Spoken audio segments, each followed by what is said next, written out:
Cześć wszystkim! Bardzo lubię rysować. No ale nas tym zaskoczyłaś. Ale nie tylko! Lubię kreatywnie spędzać czas i próbować nowych rzeczy. Przede wszystkim dlatego, że to jest po prostu super zabawa. Malowałam już kawą, pastą do zębów, próbowałam kredek, akryli, markerów, akwareli, dekupażu, szycia, wielu różnych rzeczy, ale nie próbowałam jeszcze malowania na wodzie. Przetestuję dzisiaj starą turecką technikę malowania z XIII wieku, która nazywa się ebru.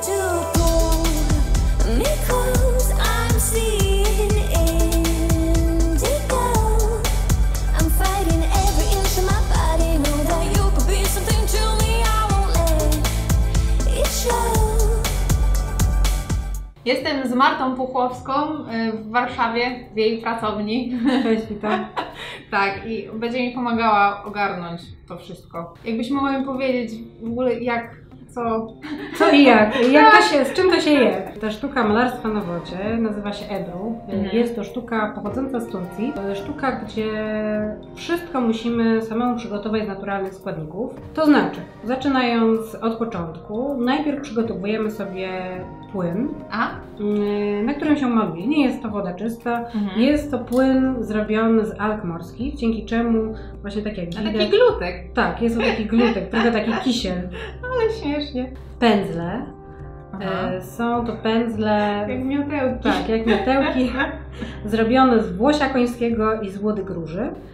Natomiast same farby są zrobione z odpowiednio przygotowanych pigmentów. Tutaj widać jakąś taki rozwarstwy nawet. Do tego woda i żółć wołowa. Żółć wołowa? Tak, mam tutaj przygotowaną zresztą. Jest to po prostu... Nie wygląda zbyt ładnie. Również nieładnie pachnie, ale jest to składnik bardzo potrzebny, ponieważ on nam zapewnia to, że w ogóle to nam się będzie utrzymywało na powierzchni właśnie tego płynu. Ale nie dajcie się zmylić zielonkawym kolorem tego płynu, na którym dzieje się cała akcja. Na kartce okazuje się on przezroczysty. Dlatego dobrze jest nałożyć najpierw czarną farbę, bo ona staje się tłem i wtedy wszelaka inna farba, która się znajdzie tam w tym pojemniku, to czarny będzie takimi fajnymi krawędziami dla tych plam. Tutaj zaczynamy od wzoru marmurkowego, czyli tworzonego za pomocą chlapnięć. Zanim zacznie się malować danym kolorem, to trzeba najpierw wymieszać go w słoiczku, ponieważ woda dość szybko rozdziela się z pigmentem. Spytałam się Marty, czy można sobie samemu stworzyć taką pracownię w domu i odpowiedziała, że składniki tych farb i tego płynu są dość drogie, a ich data ważności nie jest jakaś bardzo długa, co może być problematyczne. Ale tak naprawdę najtrudniejsze jest dobranie proporcji tego płynu, wody, tej żółci wołowej i barwnika. Te proporcje muszą być po prostu idealne, żeby to wszystko w ogóle się działo. Tym bardziej rośnie mój podziw, że ona zajmuje się tym wszystkim. I w ogóle, że w XIII wieku robili takie rzeczy. Tutaj na koniec chlapiemy taką farbą z terpentyną, która sprawia, że na powierzchni tworzą się takie jakby bakterie, tak to wygląda śmiesznie. Na koniec kładzie się taki specjalny papier i farba momentalnie się do niego przykleja. Można się tym też trochę zabawić i lekko ruszać papierem, kiedy się go nakłada. Wtedy wzór może się rozciągnąć albo się zwęzić i wtedy uzyskujemy taki efekt jakby takiej firanki. Ja widzę do tego idealne zastosowanie, żeby to było tło do jakiegoś rysunku, po prostu nałożone na komputerze. Przedługo. Są dwa sposoby w ogóle nakładania tej farby, to znaczy, tak jak teraz ty, a można jeszcze tak trochę wyżej i wtedy ona się nakłada tak bardziej się rozprzestrzenia. Nie da się 2 razy uzyskać takiego samego wzoru i moim zdaniem to jest właśnie najbardziej fascynujące. Dodatkowo, jeśli robi się tego typu wzory, to tak naprawdę nie można tego zrobić źle. Zawsze wyjdzie coś fajnego i nawet jeżeli gotowy wzór Ci się nie spodoba, to zapewniam, że znajdzie się jakaś taka osoba, która powie: o, to wygląda ekstra! Dla przykładu, pokazałam gotowe prace z tego dnia moim rodzicom i poprosiłam, żeby wybrali swoją ulubioną. I każdy z nich wybrało inną, a co najciekawsze, ja też miałam ulubioną inną niż te, które oni wybrali. Wydaje mi się, że to jest kwestia tego, kto jakie lubi kolory i jakie wzory mu się podobają. Można uzyskać naprawdę tak rozmaite efekty w tej technice. Dobra, po Twojej stronie masz tutaj zestaw szpikulców. One są różnej grubości, można sobie wziąć najlepiej taki średni. To co będziemy robić? No najpierw zaczynamy od takich ruchów od jednej ścianki do drugiej z tej strony, tak żeby aż puknąć. Natomiast jak skończymy z tym, to też tak w miarę gęsto, to później jeszcze w tą stronę.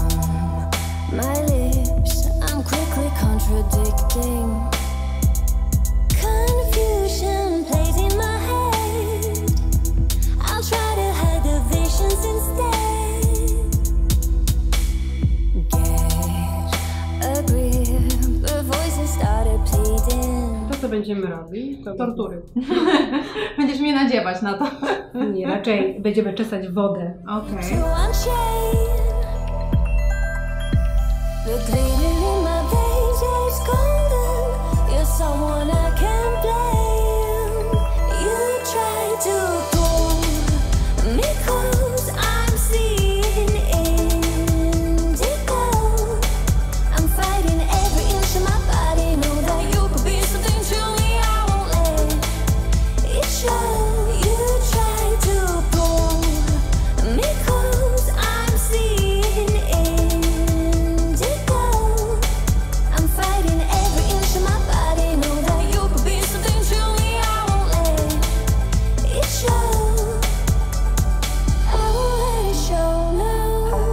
Teraz zastosujemy trochę inny efekt, to znaczy będziemy nakładać papier w sposób taki, że będziemy przesuwać, dzięki czemu uzyskamy trochę taki efekt trójwymiarowości. Takie firanki, tak? Tak, takie właśnie firanki zasłony. Ale fajnie się przykleja ta farba. Ale fajnie to wygląda. No jestem zachwycona. I teraz przechodzimy do malowania takich konkretnych wzorów. Zapisując się na takie zajęcia, określasz, ile czasu chcesz tam spędzić i wtedy możesz tworzyć tyle prac, ile chcesz. To nie jest tak, że przychodzisz i dostajesz komunikat, że możesz zrobić tylko 3 prace i koniec. Nie, robisz po prostu tyle, ile tylko Ci się spodoba. I wtedy już w ogóle nie ma stresu, że o nie, nie wyjdzie mi i stracę ten czas tutaj. Nie, no nie wyjdzie jedno, to wyjdzie następne. I warto też jest zapisać się w kilka osób, bo wtedy jest taniej. Czy widzicie moje męczarnie? Tutaj potrzeba naprawdę wielkiej wprawy, żeby uzyskać taki efekt, jaki nam siedzi w głowie, jaki się zamierzyło.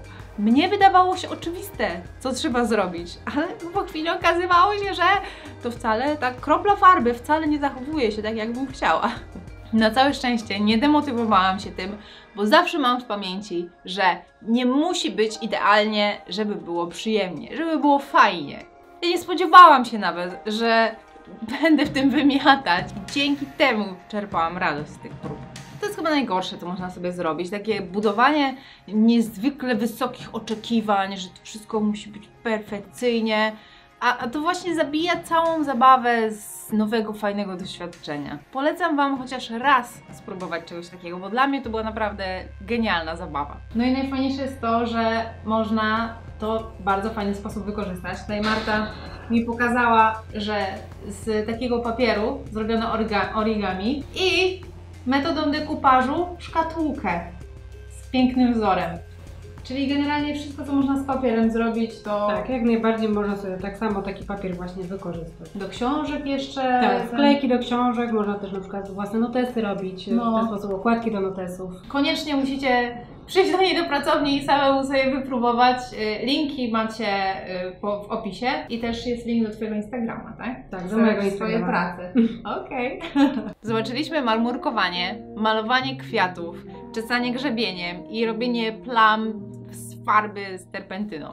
Tyle możliwości! Ja nie mogłam się oprzeć i tak jak wcześniej wspomniałam, dorysowałam parę rysunków, żebym mogła zrobić z tych prac jakieś tło fajne do nich. I też zeskanowałam rysunki, które zrobiłam, które mam nadzieję, że będą pasowały do nich. Potem na komputerze można wyciąć białe tło dookoła tych postaci i podłożyć pod spód właśnie tło z ebru. Można też wykorzystać opcję mieszania warstw i na przykład sprawić, żeby wzór pojawił się zamiast ciemnych linii. Uwielbiam to, jak Nowe techniki dają zastrzyk inspiracji i pomysłów, ale najbardziej zaintrygowało mnie to, że można ten papier wykorzystać do dekupażu. Jeśli nie wiecie albo nie pamiętacie, to jest to taka metoda zdobienia przedmiotów, gdzie nakleja się na obiekt, na przykład na drewniane pudełko, wzór i potem całość się lakieruje i to wygląda, jakby obiekt wyszedł już z linii produkcyjnej z takim nadrukiem. Ja uwielbiam pudełka, bo dzięki nim łatwiej jest utrzymać porządek, a jeszcze jak sobie wyobrażam kilka takich pudełek w identycznym rozmiarze, ale każdy z różnym wzorem naklejonym. O, ale to by czadowo wyglądało. Okej, do następnego odcinka chciałabym, żebyście zrobili dla mnie coś z tych moich prac Ebru. Możecie je sobie pobrać wchodząc do opisu tego filmu, bo tam są linki. I nie wiem, możecie zrobić z nich tło obrazka, możecie pobawić się warstwami, mieszaniem tych warstw.